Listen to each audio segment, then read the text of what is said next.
Alors, je passe à présent donc à la troisième partie. Alors, bien sûr, je ne vais pas présenter toutes les applications web.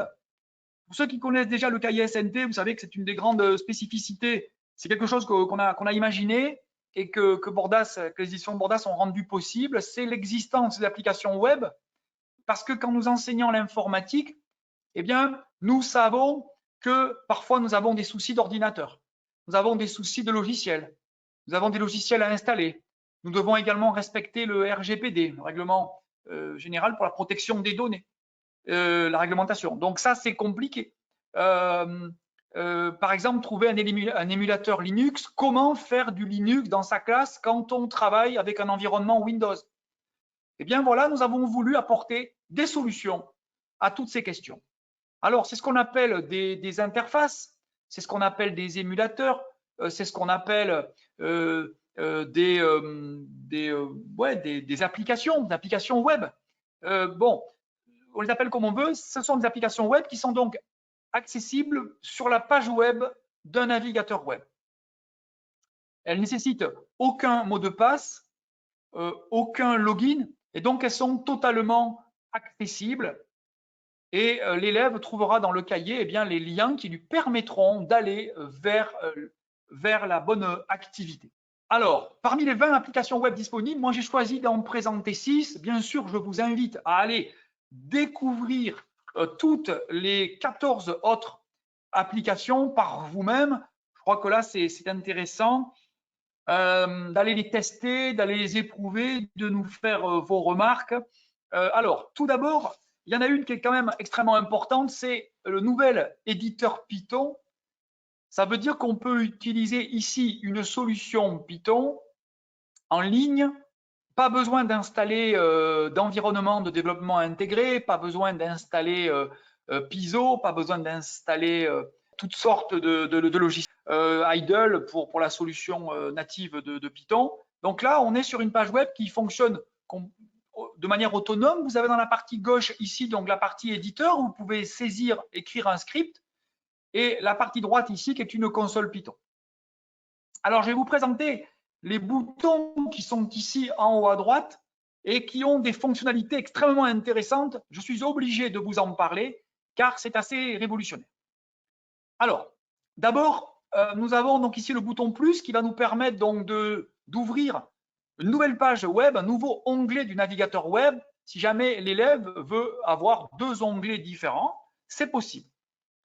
Ensuite, vous avez ici donc le bouton qui va permettre de lancer l'interpréteur, d'interpréter le script Python et donc d'interpréter le code qui est donc dans la partie gauche. Ici, vous avez un troisième bouton qui permet de charger un script. Donc, si par exemple, vous avez un fichier .py sur votre clé USB ou sur votre ordinateur, eh bien, vous allez pouvoir ouvrir ce script .py, donc ce fichier Python, avec l'éditeur Python que nous vous proposons aujourd'hui. Bien sûr, si vous pouvez ouvrir, vous pouvez également sauvegarder. L'élève qui a fait un travail en classe ne va pas perdre son travail lorsqu'il va fermer la fenêtre du navigateur. Il a la possibilité, alors il a 2 possibilités. Première possibilité, en cliquant sur le bouton télécharger, il va pouvoir télécharger un fichier .py qui sera finalement exactement le fichier .py de la partie gauche de l'éditeur et qu'il pourra enregistrer dans son espace dédié sur le disque dur du lycée ou sur sa clé USB personnelle. Il y a également donc ce bouton, vous reconnaissez le bouton partager des réseaux sociaux. Alors, si vous cliquez sur ce bouton, eh bien, vous copiez l'URL du programme Python et dans cette URL vont se trouver écrit de manière cryptée le contenu intégral du programme Python qui est ici, ainsi que des éventuels fichiers CSV qui auraient pu être chargés. Ce qui veut dire qu'on dispose là d'un code, d'un lien, un lien hypertexte.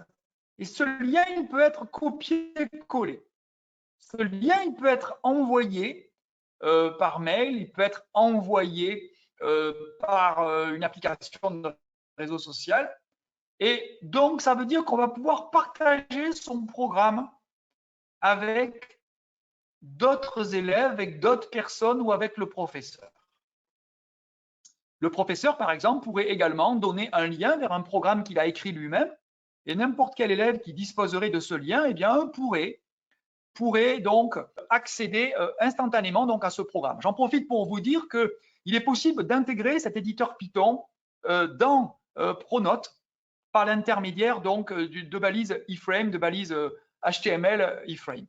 Je ne dis pas plus, mais il est possible donc d'intégrer tout ça dans votre environnement numérique, ENT et Pronote.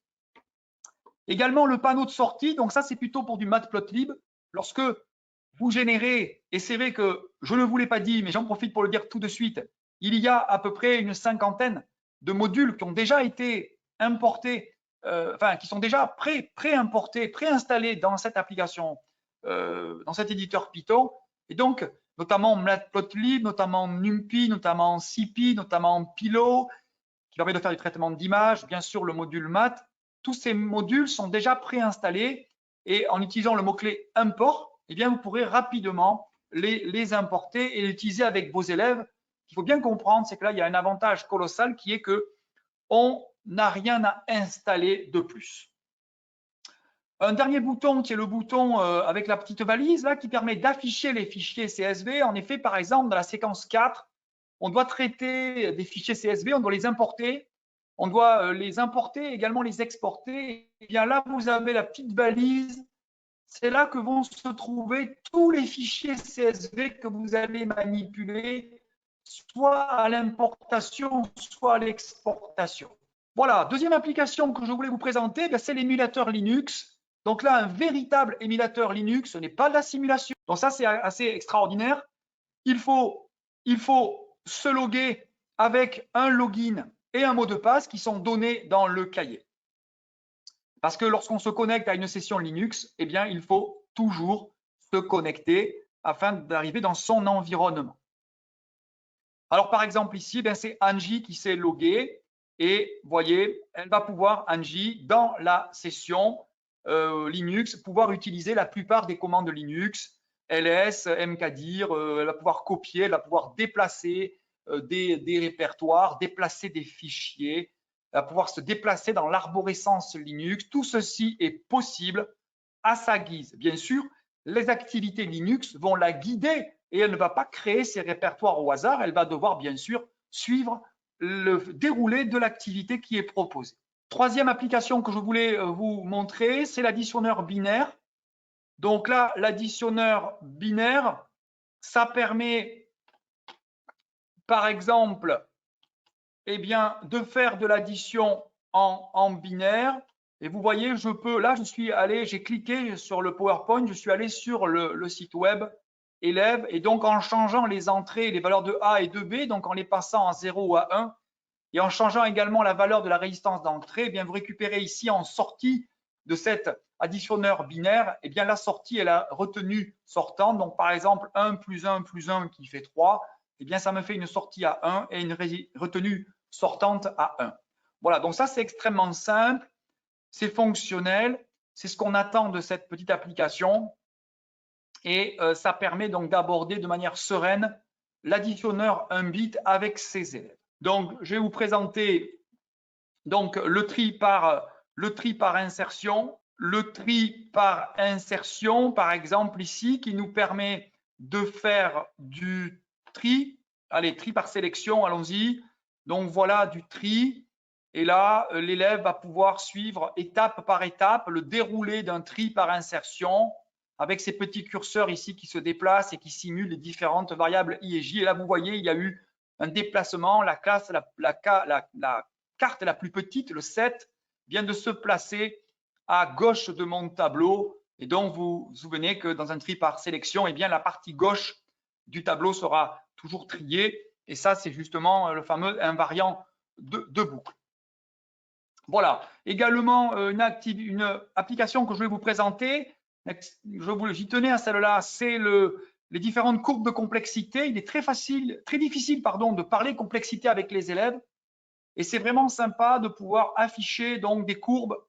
Par exemple, ici, je n'ai choisi d'afficher que log de n et n log n, et de montrer donc que plus ces courbes sont basses, eh bien, plus la complexité est favorable. En effet, pensons à nos élèves qui ne font pas de spécialité mathématique.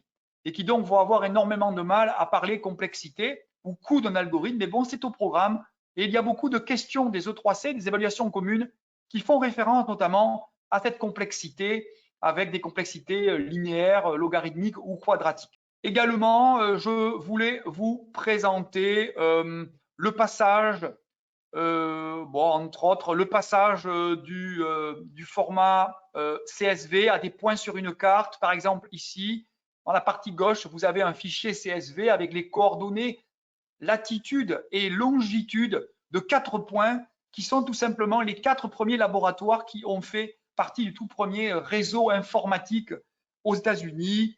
Il y a l'Université de Californie, il y a l'Université de Salt Lake City, il y a